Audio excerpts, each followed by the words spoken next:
Well, a very good evening to you and a warm welcome to TV47 News tonight. Glad you could join us. My name is Musa Salah and these are the top stories making headlines tonight.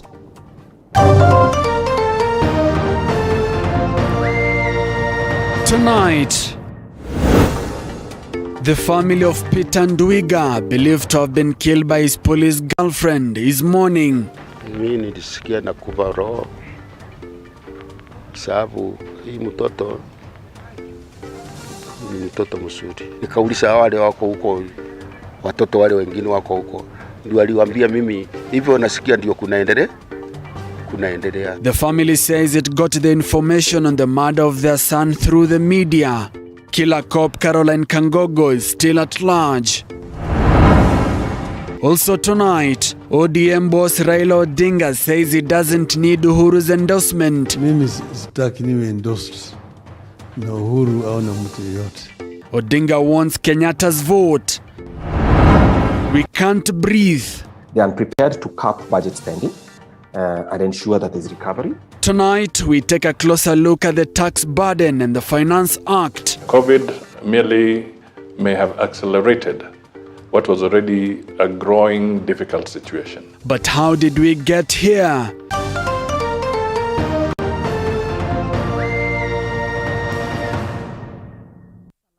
Welcome to the broadcast. Anne Wairimu is our sign language interpreter. TV47 News tonight begins right now. The late Peter Ndwiga Njiru's family, a man whose body was found at a hotel in Juja, has condemned police officers over the manner in which they received news of the murder of their son through the media. The family says police officers ought to have informed them first on what befell Ndwiga. Corporal Caroline, the prime suspect in the murder of Police Constable John Ongweno in Nakuru, also happens to be a prime suspect in the murder of Ndwiga. At Gataka village in Kianjiru, Embu County, family and friends are here to mourn with Peter Ndwiga Njiru's family. Ndwiga's body was found at a room in Dedamax Hotel in Juja, Kiambu County. Disappointed at the manner in which they received the news of Ndwiga's murder, the family now blaming police officers for failing to inform them of the murder, as they were informed of Ndwiga's death on social media. His father says his son was the family's sole breadwinner. He was obedient and he had plans of building them a house. Nilisikia tu uko njia, nilisikia tu kijana aliuawa na ajui aliuawa namna gani. Sasa ndio nirusha nikauliza wale wako huko, watoto wale wengine wako huko, ndio aliwaambia mimi hivyo nasikia ndio kunaendelea. Mimi nilisikia na kuva roho sababu hii mtoto ni mtoto mzuri. Mourners say the community is also hurting, as Ndwiga was also a giver and helpful to them. The family is crying for justice. Kwanza sikuwa naamini na nilisikiliza hiyo klipu mara 3, nikaona picha, hata nikashindwa picha ilitoka wapi, kama maneno ilifanyika kwa polisi. Kama kijiji tuko na huzuni, maana tumeachwa na kijana aliyekuwa na bidii katika kazi yake. Tuna imani na serikali yetu, hasa polisi, watafanya uchunguzi ufaao na kuhakikisha ya kwamba hili jambo limeweza kutatuliwa na haki imepatikana. Ndwiga's body had a gunshot wound in the head. According to an autopsy conducted on Thursday at the General Cargo Funeral Home in Thika, he died due to a severe head injury occasioned by a single perforating bullet. Detectives were also assisted in collecting samples that will help them establish whether the deceased had been poisoned before execution. Peter had a bullet injury, a gunshot, whereby it had entered through the left region around the ear, what we call the mastoid region, and had exited on the right side, and it had caused very serious, or what we call severe head injury, because it had mutilated part of the brain we call the cerebellum and the brainstem, and also it has caused massive bleeding into the brain. The other findings we found was just a small bruise on the feet. He did not have any other major injuries, and he had lost a lot of blood as his body and the organs were quite pale. Ndwiga has died at the age of 32 and has left behind 2 wives and 3 children. Corporal Caroline Kangogo is a prime suspect in the murder of Ndwiga and Police Constable John Ogweno, who was found shot dead in his car in Nakuru on Sunday this week. Kangogo made away with Ogweno's Seska pistol and is on the run. Sharon Baranga, TV 47. Well, thank you, Sharon, for that report. Now, moving on, interviews for the 4 vacant positions at the IEBC entered their second day on Thursday, with 3 candidates facing the 7-member selection panel. The three, Caroline Njeri, Catherine Kamindo, and Cecilia Ngoyoni, respectively took turns in convincing the panel why they are the suitable replacement in the commission. David Muloka reports. Day 2 of oral interviews to fill 4 vacant commissioner positions at the IEBC went down as an all-female interviewers affair, as Caroline Njeri, Catherine Kamindo, and Cecilia Ngoyoni respectively came face to face with the 7-member IEBC selection panel. They should come out and participate. Each applicant had an hour and a half to prove why they were the right woman for the job, while the panel, on the other hand, sought to find out whether they had a grasp of the role of commissioners at the electoral body, whose make or break moment lies just 13 months away. Describing her youthfulness and willing to learn as her forte to help steer IEBC should she be named commissioner, Murang'a-based accountant Caroline Njeri was the first on the hot seat. It's a good time in this country to be a young person, because years back it was unheard of for young people like myself to be in these positions, to even be to apply and be shortlisted for a position like IEBC. She would, however, find herself at pains to explain to the panel why she claimed to have undertaken civic education and voter registration on behalf of the IEBC in the last 2 elections, yet she was in the private sector, including a stint at the tourism board. Is your statement correct when you say that you involved yourself in civic education and voter registration? Is it correct? In the context of our discussion now, it's not correct to say that I involve myself in voter registration, because voter registration is the specific role of IEBC done by staff of IEBC, sworn to the code of conduct and all that. Yeah. So it's not correct to say that in that context, but I was writing it from the context I just explained. Next on the spotlight was Catherine Kamindo, who for 11 years has been at the IEBC Secretariat and who now leads the IEBC Research, Boundaries and Development docket. The 90 minutes that all eyes were trained on the IEBC's lead researcher were, however, a tough balancing act for her, as she often found herself at crossroads on whether to defend her track record and that of her employer, or to burn her old bridges in pursuit of new ones. Technology fails, and that is a fact, and you have said there could be a hitch. And I think in terms of what the commission, or as a commissioner, what I would do is to communicate that to the members of the public. The third and final interviewee of the day was Cecilia Ngoyoni, who assured the panel that her neutrality would inspire trust of the voters on the election's referee. This as the panel further sought to find out why she thought the grass was greener on the IEBC side, following her intention to change offices. I think by nature, the nature of my office is that it's highly confidential. So I may not specifically say what I have achieved. It's a team effort. 3 more applicants will face the panel on Friday, among them Omore Osendo, Dinah Jeruto, and Felix Nyauchi, ahead of 27 other interviews in the coming 2 weeks. Once the interviews are done, the panel will retreat to pick at least 4 nominees, whose names will then be forwarded to President Uhuru Kenyatta. David Mudhoka, TV 47, Nairobi. Well, indeed, it was an all-female affair at KICC during the interviews for the IEBC commissioner's position. Now, moving on, the World Health Organization has strongly condemned COVID-19 vaccine hoarding by first world countries as millions of health workers in African countries remain unvaccinated. WHO has termed the move as morally indefensible. This even as Kenya this morning received a total of 182,400 AstraZeneca vaccine donation from France. As Zainab Mohammed now reports.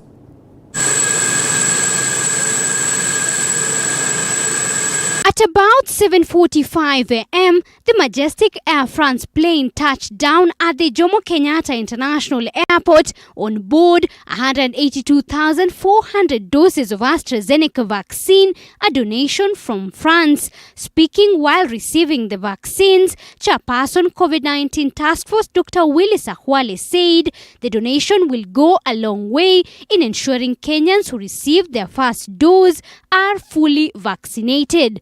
This particular consignment that has just arrived is 182,400 doses of the AstraZeneca vaccine, which has been supplied to us through the COVAX mechanism as a donation from the government of France. This particular dose is going to go a long way to ensure that those who got their first dose get their second dose. The COVID-19 second dose administration exercise resumed a few weeks ago after it was halted due to vaccine shortage in the country. This is as the World Health Organization strongly condemned vaccine hoarding by first world countries as millions of health workers in African countries remain unvaccinated. According to the global health regulator, it's time for the world to unite to beat the COVID-19 pandemic. I have called repeatedly for 10% of people in all countries to be vaccinated by September,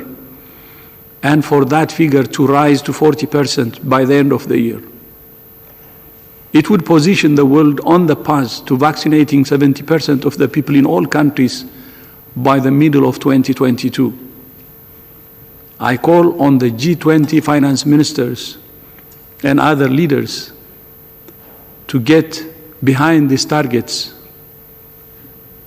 collectively, because it's the fastest way to end the acute stage of the pandemic. As at now, only half of those who received their first dose of the AstraZeneca vaccine have received their second dose in the country, with the total tally standing at 500,000 Kenyans vis-a-vis 1 million Kenyans respectively.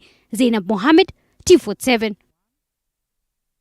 Thank you, Zainab Mohammed, for that report. Still on matters related to Health Principal Secretary Susan Mochache maintains that Medical Supplies Body Kemsa acted on its own in procuring the 7.2 billion shilling COVID-19 equipment in the Kemsa scandal, which saw billions of taxpayers' money go into the drain through illegal procurement processes. Appearing before the National Assembly's Public Investment Committee, Mochache was put to task to explain how Kemsa came up with the exorbitant prices in procuring the COVID-19 items, as Elizabeth Mutuku reports. A heated debate ensued in the National Assembly's Public Investments Committee over the Kemsa scandal probe when Health Principal Secretary Susan Mochache told the committee that Medical Supplies Body Kemsa had acted on their own despite advice given by the Ministry of Health. You will not. It is an entity. You will not respond. Thank you, Rashid. It is your responsibility to oversee, Rashid, the operations and the conduct of your officers and the state corporations. Honorable Rashid, you're out of order. No, you're out of order. Rashid, Honorable Rashid, Honorable Rashid, Honorable Rashid, Honorable Rashid, you will switch off your. I'm saying. No, we've had you. Now switch off your microphone so I can guide you. You don't. No, it is my role to guide you, Honorable Rashid. It is my role to guide you. Now, PS, we will not engage. All right? We will not. PS Mochache, who appeared on behalf of the ministry, however, insisted that the ministry is not to blame over the billions of taxpayers' money which went into drain following illegal Kemsa tenders, since the ministry had given its advice. Did any of these task force because this is a very unique situation, did any of them advise the Kemsa that this would be the level of items that we will require? So these guys were on a shopping spree. That when this has happened, when this crisis happened, did the ministry give any guidelines, any policy on how to procure? Because the monies that they were using to procure were not their normal revenue. It was funds that were either coming from the ministry or partners. Did you give any policy direction on how to go about handling of the crisis at the time? Did the ministry give any, specific guidelines on how to handle this procurement of this problem, these issues? Yes, so the task force had already done some calculations based on the pandemic and gave some estimations. But indeed, even as things stand out, it is not that we ended up requiring all that they had asked for. And any procurement that was done was based on the funds that were available.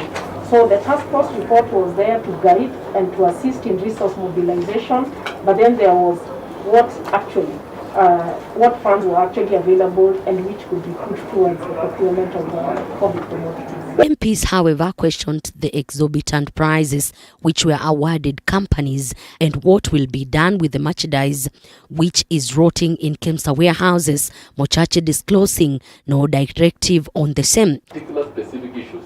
What are the PPEs? How many PPEs? Who bought these PPEs? And what are the stocks of these PPEs? And many other things.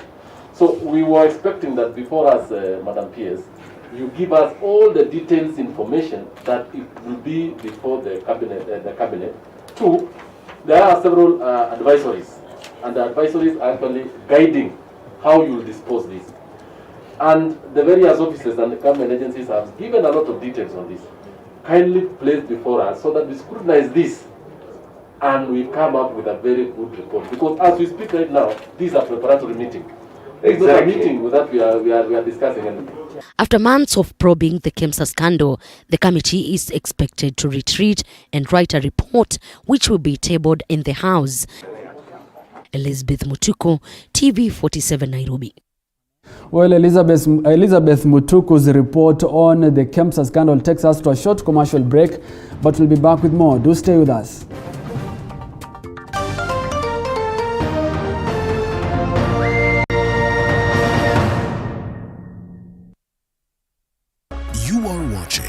TV47, the home of untold stories. Today I'm going to show you how to make NutriPro porridge. Unlike other porridges, you don't need to boil the water first before you put in the flour. So to make 4 cups of NutriPro for my family, we are going to need 4 cups of cold water. Add 1 cup of NutriPro flour. Stir until the mixture is even. Place it on medium heat. Occasionally stir your mixture until you bring it to a boil. Looks perfect. Time to serve. Remember, 4 cups of cold water for every 1 cup of NutriPro flour. It's that simple. All you need is NutriPro. A quality product from Tropical Brands. Raukia siku njema na tunukiwa offers kila siku. Pata offers zote mahali pamoja ili uongeze zaidi, utume SMS zaidi na ubrowse zaidi. Usijali, tuma namba ya kila supplier kwa hiyo soko. Jubilee nitaongea na kila mmoja wao. Very good. Piga *444 hazi utunukiwe Credo double. Raukia siku njema na tunukiwa offers kila siku. New Blue Band peanut butter. Made with 100% pure peanuts. And a good source of omega-6. Grow healthy and happy kids with New Blue Band peanut butter. Sona moja imetengenezwa kwa njia spesheli ili kupambana na maumivu kwa haraka. Sona moja ina aspirin kama kiungo. Sona moja, kitulizo kamili. Maumivu yakizidi, pata ushauri wa daktari.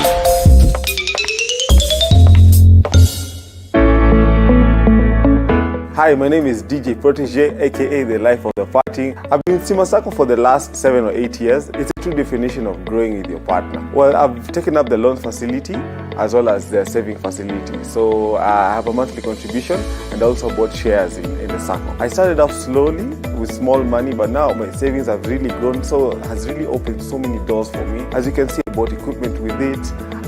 It's helped me a lot in terms of paying for school fees. So the one thing I can tell people out there is that Stima Sacco, with them, it's true to what they say. Anyone else out there who's expecting to actually have their money offered for them, to actually try out Stima Sacco. We are Stima Sacco, a true reflection of you.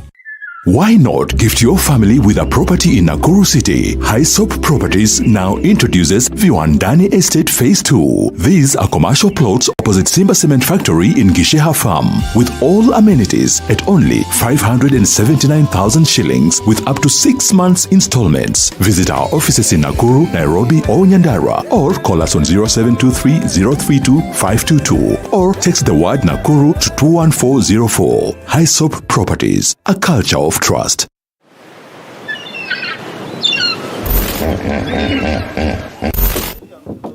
Why crocodile inaweza tokea juu. Hiyo sijakula hata unataka nikufe kabla ni. I don't like it. I don't. Kai na hipo ikitokelezea ivuruche simu yangu. No, ni sawa. Those who know me will tell you I'm not a lover of large volumes of water. But for you, we rove the different parts of the country and beyond just to make sure that we bring you the experience. We educate you, we entertain you, and we inform you. That it's not political and it can do something. As we sail the boat of Morning Cafe to enlighten you, entertain you, and inform you every Monday to Friday, only on TV47. You are watching TV47, the home of untold stories.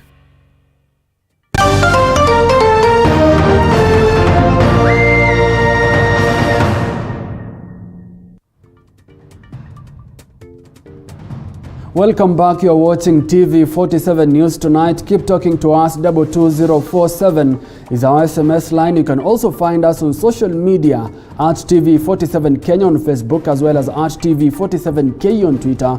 The hashtag to use is always TV47 News Tonight. Now, moving on, ODM leader Raila Odinga now says he does not need President Uhuru Kenyatta's endorsement in the 2022 election. Raila, however, says he will only be seeking President Uhuru Kenyatta's vote in the 2022 election in the event that he vies for the top seat. Take a look. The ODM boss has refuted claims that he's waiting for President Uhuru Kenyatta's endorsement in the 2022 elections. Mimi sitaki niwe endorsed na Uhuru au na mtu yeyote. Uhuru, unajua tumeshindana naye. Sio? Hata ni endorse namna gani? Tumekuwa naye, tumefanya na yeye. Tumeongea mambo mengi kirefu. Amenieleza mimi shida ambayo amepata katika kipindi ile ya kwanza. Meanwhile, 3 parties allied to the NASA coalition are still demanding for a share of the money allocated from the political party's fund. However, ODM has maintained it owes no one money. Kwa hivyo hakuna hata peni moja ambayo ODM imepata kutoka kwa serikali kwa uchaguzi ya urais. Kwa hivyo hakuna kitu ya kugawanya. Ile pesa ambayo ODM imekuwa ikipata ni pesa tu ya idadi ya wabunge ambayo ODM yako nayo. Kila chama ako na wabunge wake. ODM boss Raila Odinga has refuted claims that Orange Democratic Movement pocketed monies meant for NASA coalition. Speaking to a local radio station, Odinga said that ODM is loyal to its partners and members at large. This comes as Raila and Kalonzo are expected to meet this evening. The NASA cooperation, the NASA coalition agreement, which is a public document registered with the Register of Political Parties. Any Kenyan can go and peruse that document. But under that, we also signed detailed guidelines According to the Office of the Registrar of Political Parties, after President Kenyatta's re-election in the financial year 2017-2018, Jubilee Party received the lion's share of 240 million, while ODM was awarded 112 million. And on the 2018-2019 financial year, Jubilee received 434 million, while ODM got 202 million. And the financial year 2020-2021, Jubilee pocketed 514 million, while ODM received 240 million. A political party is not entitled to funding if the party does not have 20 elected members of the National Assembly, 3 elected members of the Senate, and 40 members of the county assemblies. Currently, ODM has 73 members of parliament, Wiper 23 members of parliament, 14 members of parliament representing Amani National Congress, and 13 being members of the Ford Kenya Party.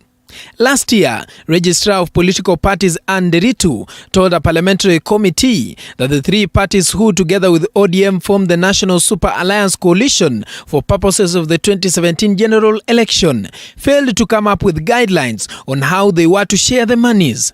Paul Kirobi, TV47, Nairobi.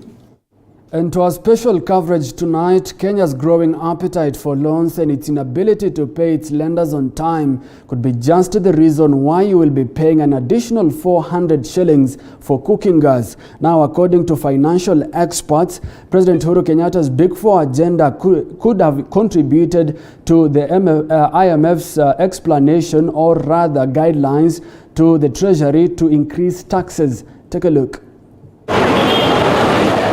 The prices of basic commodities have shot up in the last few days since members of parliament revised the Finance Bill 2021 to back National Treasury's proposal to reintroduce the 16% VAT on cooking gas, among other products.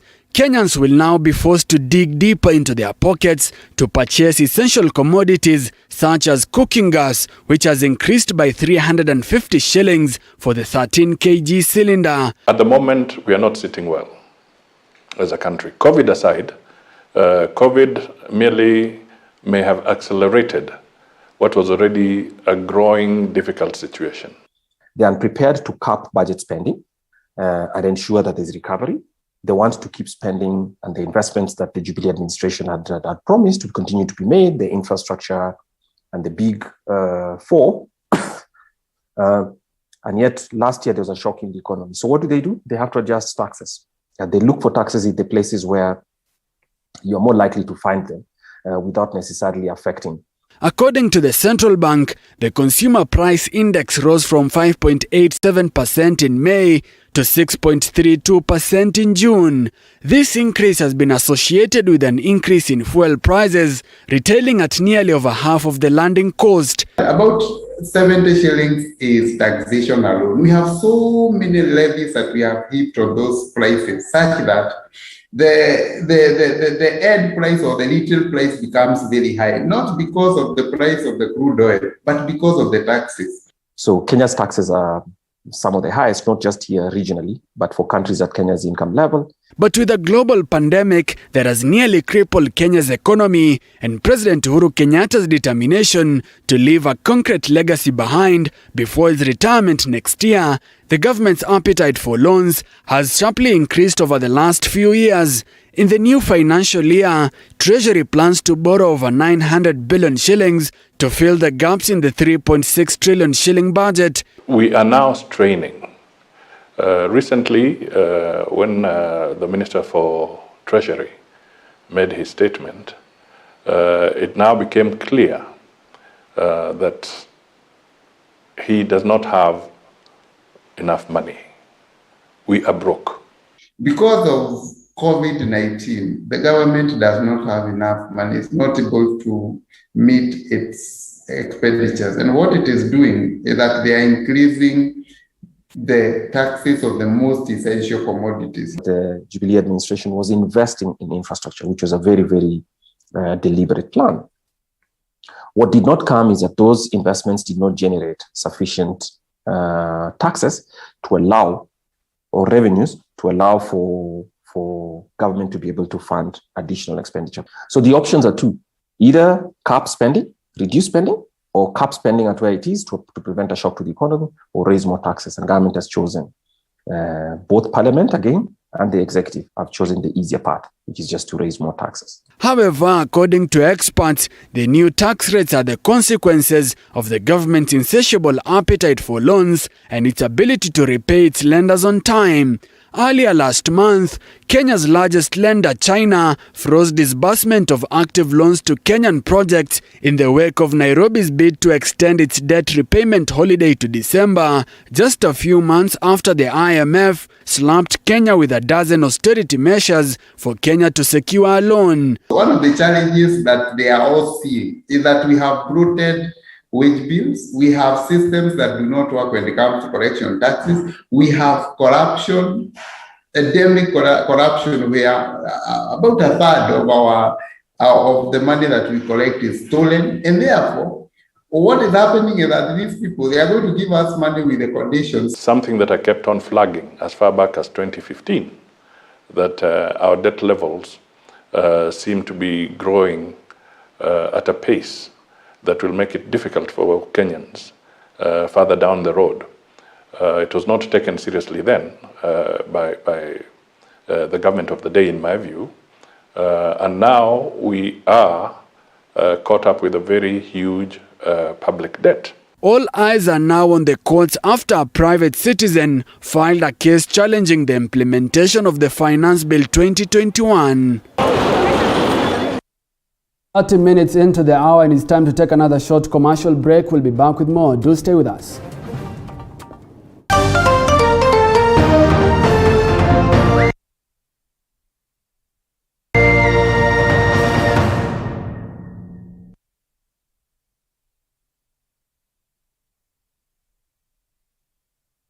You are watching TV47, the home of untold stories. Next on Planet.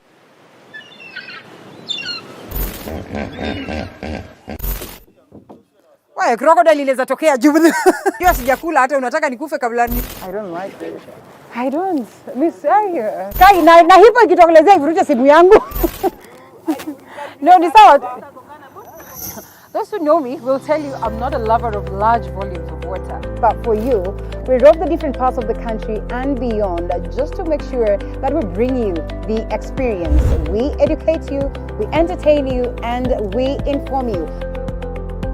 That it's not political and it can do something. As we sail the boat of Morning Cafe to enlighten you, entertain you, and inform you every Monday to Friday, only on TV47. Woo. Construction can be quite a task, but how do you move from finding your piece of land, sourcing the right materials, getting the right labor force to put up your building? Or better yet, how do you source for a building that's already built?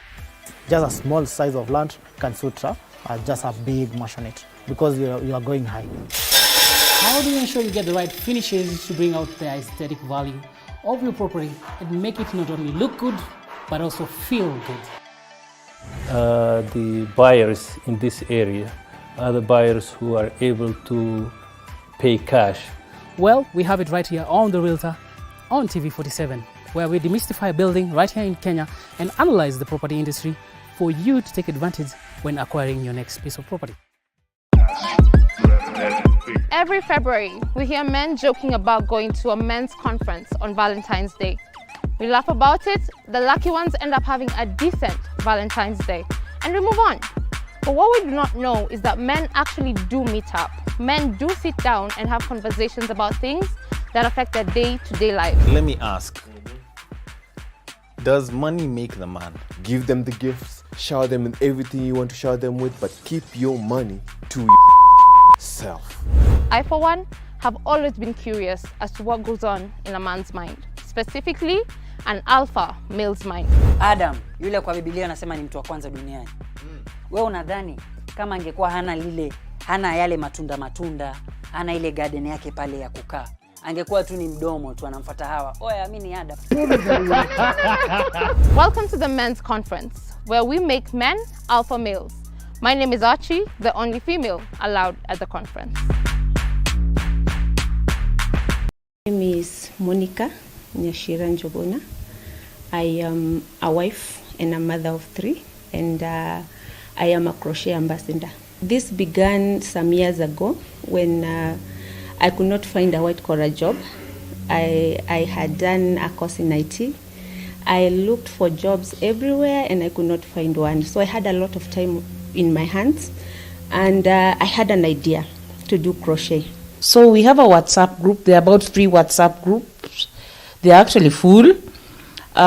We've been sharing information, consulting, and just encouraging.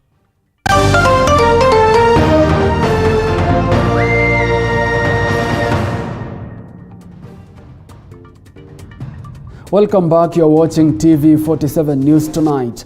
Now, taxpayers will have to dig deeper into their pockets to fund the 3 trillion shilling budget following the revised tax measures. President Uhuru Kenyatta assented to the Finance Act 2021, paving way for Kenya Revenue Authority to collect more taxes.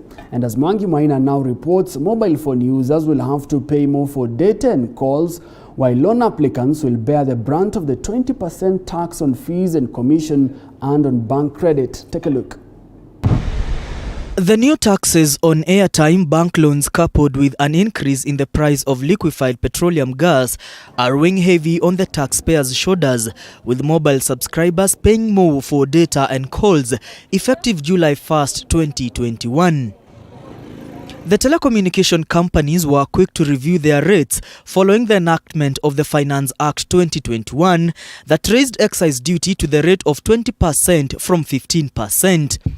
Mobile subscribers will have to part with between 2 shillings and 78 cents and 4 shillings and 78 cents per minute for a voice call, this making mobile cellular phone services expensive at a time when the government is urging employers to allow employees work from home due to COVID-19 pandemic.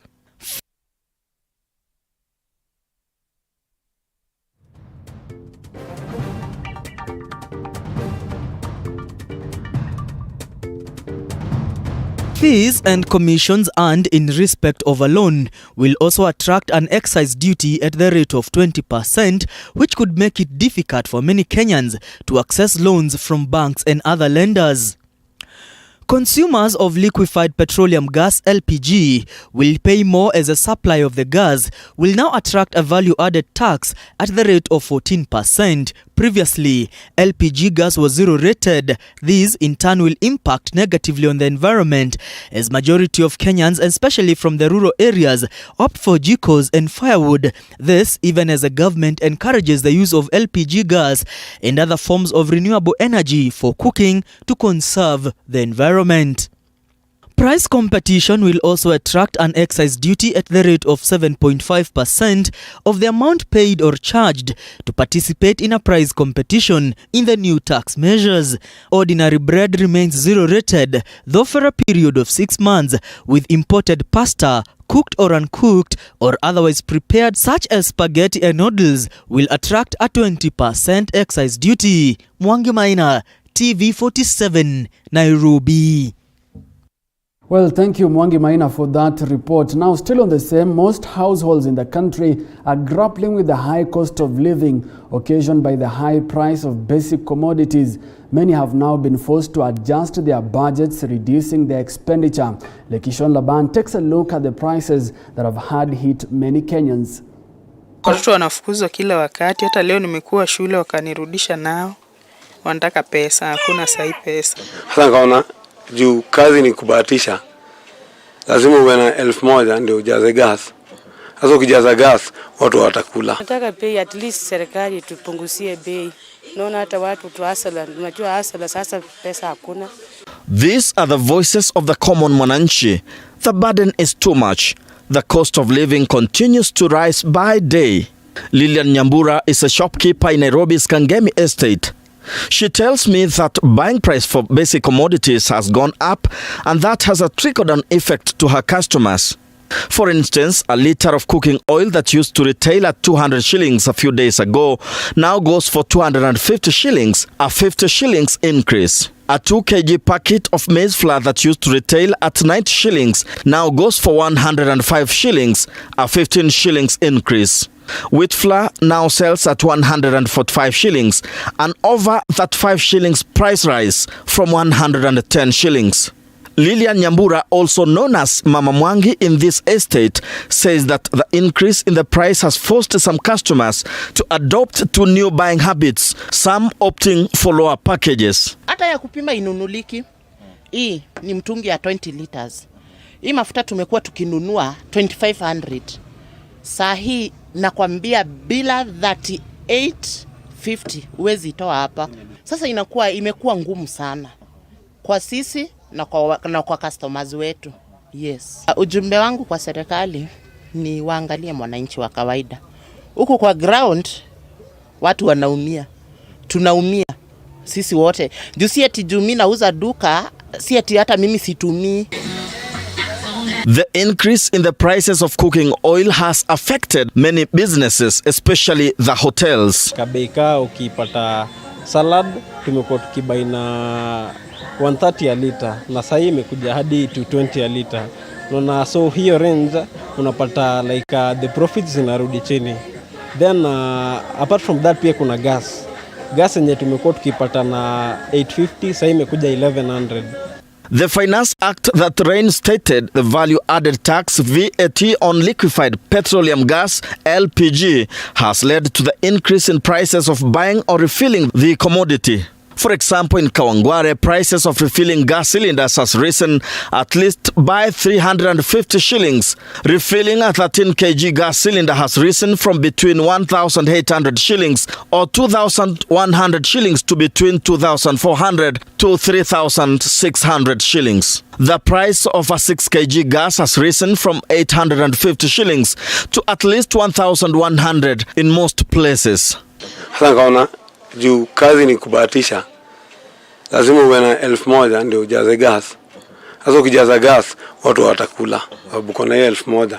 Sasa inabidi unawachana nayo. A Nairobi resident on Monday filed a case in court seeking to have the 15% value-added tax on cooking gas suspended. It trickles down to the ordinary citizen's source of livelihood when taxes seems to be exorbitant.